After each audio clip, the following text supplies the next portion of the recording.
75-এর পরে আবার 78-এর নির্বাচনের মাধ্যমে আওয়ামী লীগ ব্যাক করেছে না? এরপরে কি হয়েছে?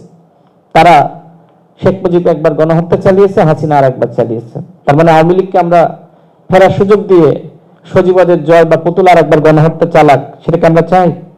90-এর পরে যারা 90-এর বিপ্লবীরা ছিল, তাদের জীবনের সব থেকে বড় ভুল, যেটা আমি টকশোতে গিয়ে তাদের কাছ থেকে শুনি, যে আমরা এই সময় জাতীয় পার্টির ব্যাপারে এতটা কট্টর ছিলাম না। জাতীয় পার্টি বাংলাদেশের গণতন্ত্রকে কিভাবে ধ্বংস করেছে, ভারতের সহযোগিতায় কিভাবে এদেশের ভিন্নমতকে দমনে সহযোগিতা করেছে, গুম খুন ক্রসফায়ারে সহযোগিতা করেছে।